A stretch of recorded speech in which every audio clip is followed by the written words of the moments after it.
에스겔 6번째 시간입니다. 오늘 말씀은 에스겔 6장 1절부터 7장 27절입니다. 에스겔 7장 5절부터 7절 말씀을 합독하고 에스겔 6장과 7장을 보도록 하겠습니다. 그러면 에스겔 7장 5절부터 7절 말씀을 한 목소리로 합독하겠습니다. 주 여호와께서 이같이 이르시되 재앙이로다 비상한 재앙이로다 볼지어다 그것이 왔도다 끝이 왔도다 끝이 왔도다 끝이 너에게 왔도다 볼지어다 그것이 왔도다 이 땅 주민아 정한 재앙이 내게 임하도다 때가 이르렀고 날이 가까웠으니 요란한 날이요 산에서 즐거이 부르는 날이 아니로다. 주여.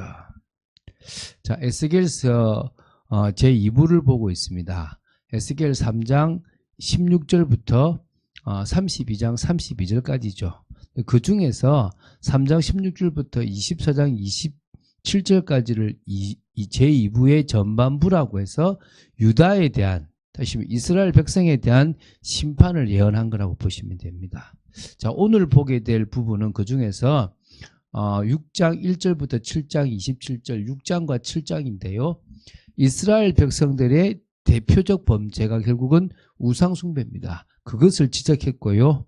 또 그 우상숭배의 현장에서 그 우상숭배의 행위대로 심판할 것이라는 것을 예언했어요.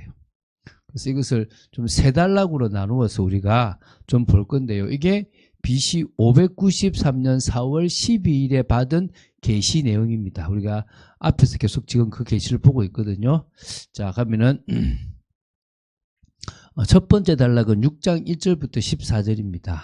이스라엘 민족의 대표적인 범죄가 우상숭배인데요. 그 우상숭배에 대한 현장을 하나님께서 심판하시겠다는 거예요.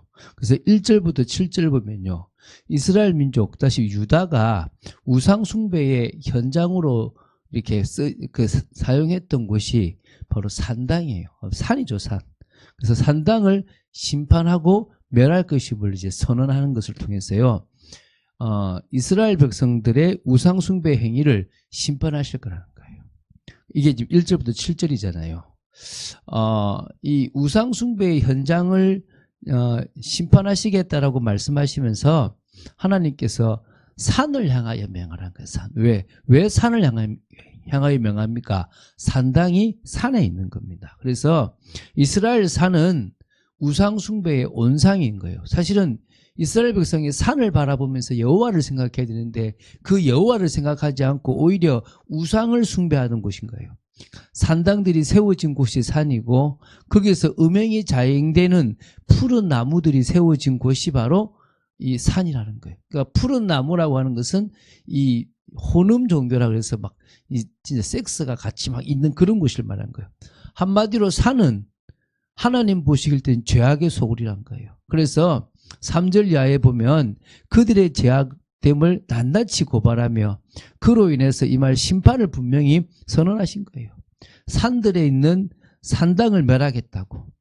그래서 제단들이 황폐해지고 분향 제단들이 깨뜨려질 것이고 이 우상 앞에 다 그들이 엎드러지게 될 것이다 라는 거예요.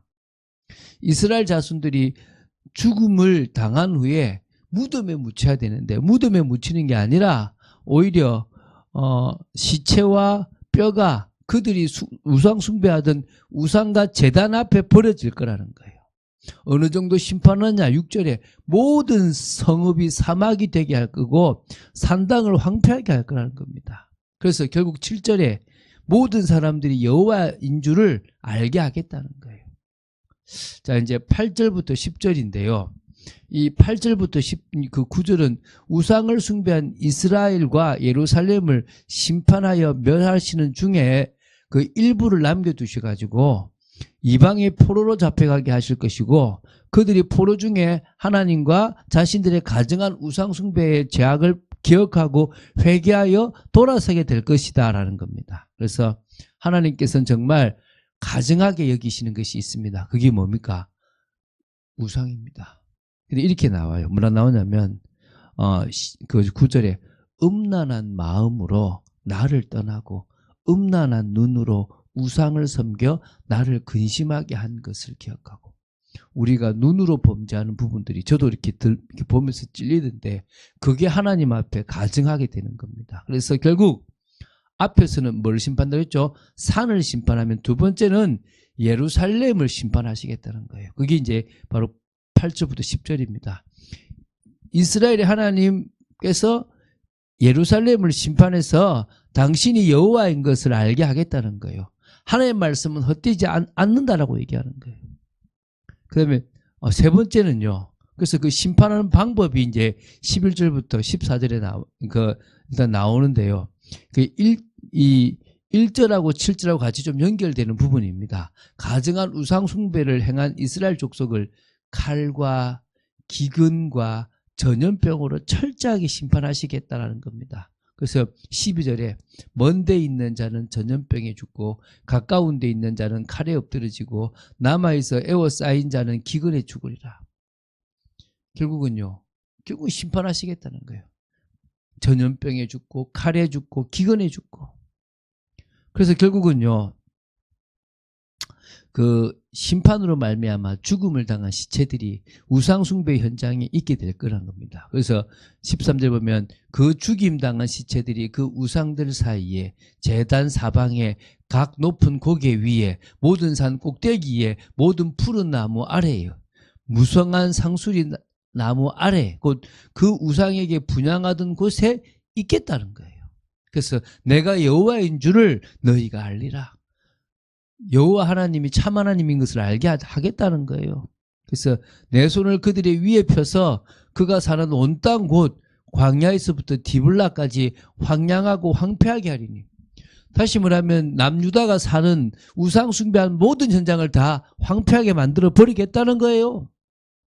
이게 지금 첫 번째 말하고 있는 거예요. 너희들이 우상 숭배한 곳을 우상 숭배했기 때문에 망한다는 것을 내가 철저히 보여주겠다 이 말인 거예요.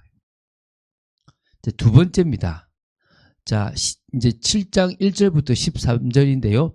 이스라엘 민족의 가증한 행위에 대해서 긍휼 없는 징벌이 집행될 것이다. 그리고 그 심판은 임박했다라는 부분을 세 번 경고한 겁니다. 첫 번째 경고가 1절부터 4절입니다. 그래서 여호와의 말씀 곧 선포 사실을 아주 이렇게 통해 가지고 심판 임박을 지금 이제 임박하다는 거예요. 그래서 2절에 보면 너 인자야 주 여호와께서 이스라엘 땅에 관하여 이같이 말씀하셨느니라.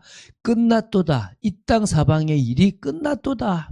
이제는 내게 끝이 이르렀나니 내가 내 진노를 내게 나타내어 내 행위를 심판하고 내 모든 가증한 일을 보응하리라. 나타내겠다 이 말입니다. 드러내겠다는 거예요. 두 번째 경고는 5절부터 9절입니다. 심판 행위의 주체가 여호와 하나님이라는 거예요. 그걸 통해서 이제 뭐냐 이 심판이 임박했다는 겁니다. 그래서 아까 읽었죠. 재앙이로다 비상한 재앙이로다 볼조다 그것이 왔도다 끝이 왔도다 끝이 왔도다 끝이 너에게 왔도다 볼지어다 그것이 왔도다 이러면서요. 결국은 마지막에 9절에 나 여호와가 때리는 이임을 내가 알리라. 다른 사람이 때리는 걸 내가 그냥 보고 있는 게 아니라 내가 지금 혼낸다. 뭘 들어요? 저 이방 악을 들어서 악을 심판하고 있다. 때리는 존재가 나다. 내가 주체다. 이걸 지금 강조하고 있는 거예요. 이제 세 번째 경고는 10절부터 13절입니다. 이 심판의 처절함이 특별히 부각된 이 심판의 임박성인 거예요. 그래서 볼지어다 그날이로다 볼지어다 임박했도다 이게 10절이죠. 정한 재앙이 이르렀으니 몽둥이가 꽃이 피며 교만이 싹이 났도다. 지금요 하여튼간에 할 수 있는 모든 걸 다 하겠다는 거예요. 11절에 보면 포악이 일어나서 죄악의 몽둥이가 되었은즉 그들도 그 무리도 그 재물도 하나도 남지 아니하며 그 중에 아름다운 것도 없어지리라. 너희들이 추구하는 재물 아름다운 것 다 사라질 것이다. 그래서 그러면서 12절에 때가 이르렀고 날이 가까웠다. 사는 자도 기뻐하지 말고 파는 자도 근심하지 말 것은 진노가 그 모든 무리에게 임함이로다. 이 선포하는 때가요 BC 593년이고요. 이 남유다 이스라엘 백성 민족이 망했던 때가 BC 586년입니다. 7년을 앞두고 있는 해입니다. 그래서 여기 보면요. 지금 종말이 가깝다는 것을 다급하게 지금 계속 반복하고 말하고 있습니다. 결국 뭐요? 망하게 되었다는 거예요. 망하게. 임박하다는 걸 계속 지금 이야기하고 있습니다. 자, 이제 세 번째 마지막 문단입니다. 에스겔 7장 14절부터 27절입니다. 여호와의 심판으로 말미암아 이스라엘 백성 이 남유다에게 닥칠 참상에 대해서 삼중적으로 경고해요. 어떤 참상이냐? 첫 번째 참상은 14절부터 19절인데요. 여호와의 심판으로 말미암아 이스라엘 백성들이 당할 1차적 고난이에요. 뭡니까? 전쟁에 나갈 사람이 없다는 겁니다. 이방 사람들이 침공을 해오지만 1차적으로 네 가지인데 첫 번째가 전쟁에 나갈 사람이 없다는 거예요. 두 번째는 칼, 밖에서는 칼, 안에서는 전염병, 또 그리고 뭡니까? 기근의 이 재앙이 계속 닥쳐올 거라는 겁니다. 이게 지금 고통이죠. 세 번째는 모든 이가 자책하고 공포에 떨고 수치 때문에 떨게 될 것이다. 그래서 모든 머리가 대머리가 될 정도로 수치스러울 거다. 이 고통인 거예요. 네 번째는 그렇게 믿고 의지하던 재물에 실망하고 후회하고 그것까지도 던져버리게 되는, 이게 말라 내가 붙잡고 있었지라고 할 거라는 거예요. 이렇게 그런 참상을 이야기했고, 두 번째 참상 경고는 20절부터 24절이에요. 하나님의 심판의 도구로 사용될 강포한 이방 세력, 바벨론이죠.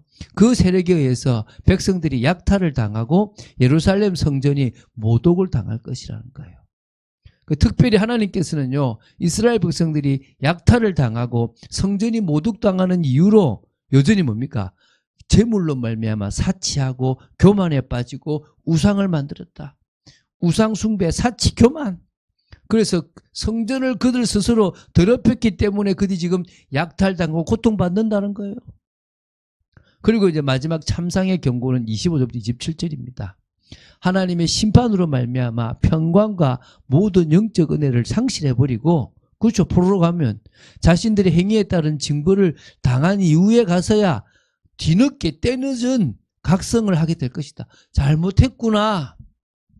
그렇게 예레미야와 그 앞에 이사야를 통해서 말씀했는데도 뭐요? 안 들어요. 여러분, 들을 수 있는 귀가 있는 게 축복입니다. 그래서 여러분, 이스라엘 백성들이 당하는 모든 참상의 원인은 그들 내부에 있다는 거예요. 국력이 약하든가 당시 국제 정세를 잘못해서 패망하는 게 아닙니다. 그들의 교만과 우상 숭배와 성전을 모독하는 이 불경건함 때문에 그들은 지금 위기에 빠지고 고통을 당한다. 하나님과의 바른 관계가 회복돼야 되는 거예요. 우리는 자꾸 시대에 따라서 뭔가 자꾸 신앙이 변질되고 이상해져 갑니다. 갈수록 더 성경에 나오는 대로 돌아가고 하나님이 원하시는 진정한 교제가 되어야 될 줄로 믿습니다. 그러기 위해서 우리는 누구를 바라봐야 됩니까? 예수 그리스도만을 바라봐야 되는 거예요. 한계가 없는 그 예수 그리스도의 능력을 바라보고 그 능력을 제한하지 말고 믿고 순종하는 그 삶을 따라가는 우리가 되어야 될 줄로 믿습니다. 그런 축복을 사실적으로 누리고 이번 명절 연휴에 먼저 주님 앞에 우리 가문이 망했던 이유가 우상 숭배라면 이제 우리가 믿음으로 이 가문을 바꾸겠습니다라고 결단하는 축복의 여러분 되시기를 주 예수 그리스도 이름으로 축원드립니다. 주는 그리스도시요 살아계신 하나님의 아들이심을 고백합니다. 정말 저희들이 이 에스겔을 봐나갑니다. 쑥쑥 봐나가려고 합니다. 하나님, 이 내용들을 그냥 꼼꼼하게 보기보다는 크게 굵직하게 볼 수 있도록 지켜주시고, 왜 망하고 어떻게 망하고 그 임박하게 말씀하시는 모든 것들을 제대로 이해하고 그 속에서 인도받는 저희들 되도록 지켜주시옵소서. 주 예수 그리스도 이름으로 기도드립니다. 아멘.